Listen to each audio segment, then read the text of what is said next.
Salut tout le monde. Salut. C'est Étienne. Ici Charles et bienvenue au Samedi Sofa. Questions hyper longues et réponses aussi longues. Je sais pas si ça me donne le goût d'écouter une vidéo, ça. Non, pas tant que ça. Il Question sera pas longue, si long que ça aujourd'hui. Ben, c'est long, mais c'est bon. Ouais. Fait que ça vaut la peine. Ça vaut la peine? Samedi, on a le temps de toute façon. C'est clair. Puis là, je te regarde aller, là, tu lis pas la question, là, c'est moi qui lis la question. Hein? Là. OK. Tu voulais lire la T'es bien question? mieux de dire ce qu'il faut, là. C'est moi qui lis la question. OK. Mais là, je vais le dire. Fait qu'aujourd'hui, les gars, on a une question de Aurélien du Luxembourg. Il nous dit ville Luxembourg au Luxembourg. Y a-t-il une ville qui s'appelle Luxembourg au Luxembourg? Je sais pas. Je sais pas. Je sais pas. Je suis assez C'est bon en peut-être la géographie, capitale du pourtant. Luxembourg s'appelle Luxembourg, je suis pas sûr. Non. Je sais pas. Mais il nous a mis ville Luxembourg, entre guillemets Luxembourg, comme si c'était la ville du Luxembourg au Luxembourg. On est vraiment mélangés. Fait qu'Aurélien, si tu vois la réponse, tu peux nous dire ta réponse En bas, dans les ici, dans la section commentaires, commentaires. pour nous cultiver un petit peu. Aurélien a 31 ans, s'entraîne en musculation depuis 9 mois, mesure 1,89 m, pèse 87 kg, ça ressemble à 200 livres ça, et a 21 de gras. Ta question. Bonjour Charles, bonjour Étienne. Tout d'abord, merci beaucoup pour votre excellent travail et la mine d'informations que vous mettez à disposition. Ça me fait très plaisir. Ouais, merci. Aurélien, d'ailleurs, on parlait du Luxembourg, mais c'est le premier Ouais, en plein ça. Première. luxembourgeois. Ben ça, Luxembourgeois, je pense. Je serais pas prêt à le dire. Non. Non? Non, tu pensais quoi? Je sais pas C'est pantoute. pas pantoute. C'est, non, pas premier européen, premier luxembourgeois qui nous écrit. Fait qu'on est vraiment Ben ouais, c'est le fun. fancy. C'est le fun. OK, donc je pratique la musculation depuis 9 mois chez moi sur une Smith Machine, ce OK. qui me permet de réaliser un grand nombre d'exercices seul, de manière sécurisée. C'est vrai. En effet, ma vie familiale ne me permet pas de passer des heures à la salle de gym. On comprend. Étant seul pendant mon entraînement, j'utilise la Smith Machine pour guider mes mouvements et pouvoir relâcher la barre sans danger en cas d'échec musculaire. Très bien. Notamment au bench press, shoulder press et squat. Ma question est la suivante. Est-ce que l'utilisation presque exclusive de charges guidées, là on se parle de Smith Machine, lors de mes exercices peut avoir des conséquences néfastes sur mes résultats? Et cela pourrait-il expliquer le plateau auquel je fais face ces dernières semaines? Charles, veux-tu répondre tout de suite ou je continue? Bon, c'est bien continué. Les autres, c'est relié. Hein? De manière générale, est-ce que ne pas entraîner suffisamment les muscles stabilisateurs aura un impact sur la prise de masse à long terme? Pour info, je varie régulièrement mes exercices, je mange et dors beaucoup et je prends des compléments de protéines et de la créatine. Merci pour votre aide et désolé pour la longueur de la question, Aurélien. Aurélien, tu n'as pas à être désolé parce qu'on a pris non. pour nos samedis longues questions, longues réponses. Ben ouais, en plein Charles va partir le bal avec une moyenne longue réponse. OK, donc ma première réponse que je te donnerai, Aurélien, ça n'a pas trop rapport avec le fait comme tel que tu utilises une Smith Machine, mais ça a rapport tout simplement avec le fait que si tu es toujours sur la Smith Machine, ça veut dire que tes exercices doivent se ressembler pas mal d'une semaine à l'autre et d'un mois à l'autre. Et ça, c'est déjà un premier facteur qui va faire en sorte que tu peux arrêter de prendre la masse musculaire. Pour ton corps, c'est important d'avoir un stimulus différent une fois de temps en temps, et ça va dépendre de ton expérience en entraînement. Donc, tu as besoin d'un stimulus différent pour dire là, à tes fils musculaires et à ton corps, écoutez, là, on ne fait plus la même chose, puis vous êtes adaptés, mais on fait d'autres choses, et vous devez vous adapter à nouveau. Et ça, tu vas le voir tout de suite si tu entreprends un programme d'entraînement différent, avec un type de charge différent. À ce moment-là, tu vas sentir tout de suite sur tes muscles. Tu vas être courbaturé et tu vas sentir tout de suite durant tes séries comme un pompage supplémentaire dans tes muscles probablement. Donc, ça, c'est la première chose. Donc, même si c'était mieux faire des exercices sur la Smith Machine, je te recommanderais quand même d'alterner entre Smith Machine et d'autres exercices avec des poids libres. D'ailleurs, à la maison, avec des dumbbells, avec une barre, un bench press, on peut pas mal faire tout ce qu'on veut. Sinon, tu peux rajouter aussi une poulie qui peut être agréable là, pour ajouter des exercices, là, biceps, triceps, certains exercices de pectoraux et beaucoup aussi là, pour le haut du dos, par exemple, de tirage là, vertical comme ça. Ça peut être intéressant d'avoir la poulie aussi. Donc, je te recommande quand même de varier. L'autre chose que j'aborderais, c'est directement sur ta Smith Machine. C'est le fun la Smith Machine, mais selon moi, ça stimule pas autant tes muscles qu'à utiliser des poids libres. Et je n'ai pas la référence comme telle, mais j'ai lu ça quelque part et c'était quand même d'une bonne source, donc ça a l'air obscur un peu ce que je te dis, mais il avait regardé entre machine et poids libre, puis s'était rendu compte que poids libre stimulait plus le gain de masse musculaire que des machines comme telles. Et si tu regardes ça, là, moi, avec mon expérience personnelle, c'est ce que je perçois aussi. J'ai l'impression que ça déchire plus les muscles, que ça donne un stimulus plus fort sur mes muscles que lorsque j'utilise un poids libre, que lorsque j'utilise une machine. J'ai comme l'impression, surtout avec la Smith Machine, que l'effort est comme en différé un petit peu. Là, tu pousses, puis ça prend un petit peu plus de temps avant que ça l'avance. Puis la descente aussi est différente.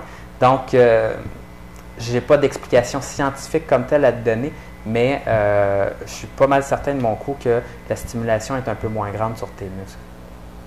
C'est bien ça. Puis je concorde là, avec Charles. Je sais même pas si je peux dire ça, que je concorde. Non? Je sais pas, c'est pas le nom d'un avion, ça? Je suis d'accord, oui. Je m'envole avec Charles. Écoute, je suis d'accord avec Charles là-dessus.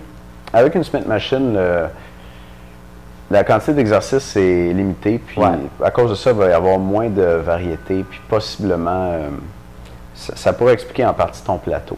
Mais je pense qu'il y a quand même moyen de progresser assez longtemps avec une Smith Machine. Ça fait 9 mois que tu t'entraînes. C'est certainement pas le seul facteur qui explique ton plateau. Puis moi, je chercherais ailleurs pour voir qu'est-ce qui ne marche pas. Tu nous dis que tu varies tes exercices, tu manges et que tu dors beaucoup, tu prends des compléments de protéines et de créatine. Donc, si, là, on va supposer que le problème n'est pas au niveau de l'alimentation, puis on pourrait, là, pendant un instant, supposer que le problème n'est pas au niveau des exercices. Possiblement que tu t'entraînes trop souvent ou pas assez souvent. Si ta fréquence d'entraînement n'est pas optimale, là, tu vas progresser moins vite, puis tu peux frapper un plateau. Quelqu'un qui s'entraîne depuis 9 mois, moi, je recommanderais de s'entraîner tout le corps 3 fois par semaine. Donc, si tu fais un programme de type bodybuilding, là, culturisme, où tu entraînes chaque groupe musculaire 1 fois par semaine, c'est pas idéal. Ce que tu peux faire aussi pour varier, c'est varier ta fréquence d'entraînement. Si jusqu'à maintenant, tu as fait du 1 fois par semaine, type bodybuilding, juste le fait de changer puis de passer à tous les groupes musculaires 3 fois par semaine, ça va être un nouveau stimulus qui va te faire prendre de la masse. Si tu faisais du 3 fois par semaine, tu pourrais essayer du 4 fois par semaine, 2 fois le haut, 2 fois le bas du corps. Ça pourrait être une variable donc que tu peux manipuler pour te remettre à prendre du muscle. Une autre chose qui pourrait expliquer le fait que tu es dans un plateau en ce moment, c'est que tu ne prends pas de semaine de récupération, de semaine de congé. Et puis, les gens, il y a beaucoup de gens qui n'en prennent pas ça, puis qui ne sont pas au courant que c'est important d'en prendre. Et puis toi, si ça fait 9 mois que tu t'entraînes de façon ininterrompue, tu as comme, moi j'explique ça comme ça, là, un genre de fatigue résiduelle qui s'accumule comme ça là, en arrière-plan. Et les semaines de récupération, les semaines de congé servent à éliminer cette fatigue résiduelle-là et permettre à ton corps, dans le fond, de faire un reset, c'est de recommencer à zéro et d'être plus à même de progresser ensuite, de recommencer à prendre la masse. Les athlètes de haut niveau vont prendre des semaines de récupération ou des demi-semaines de récupération à toutes les 3 à 4 semaines à peu près.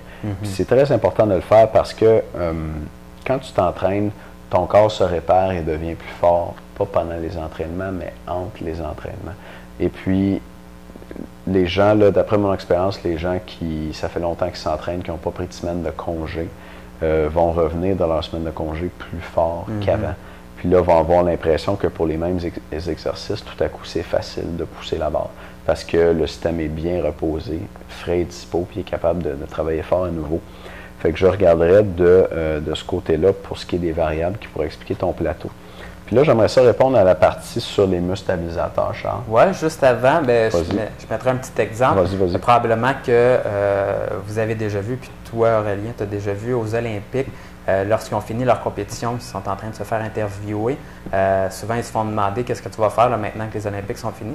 Puis les athlètes, ils disent je pars en vacances 2-3 semaines, là, puis après ça, on verra. Puis je vais recommencer à m'entraîner après. Mais note bien qu'ils disent tout le temps qu'ils partent en vacances tout de suite après les Olympiques. Et ça prouve que même à des hauts niveaux, c'est important de se reposer comme ça. Et même, c'est même primordial. Donc toi, ça fait 9 mois que tu t'entraînes. Ça pourrait être bon, là.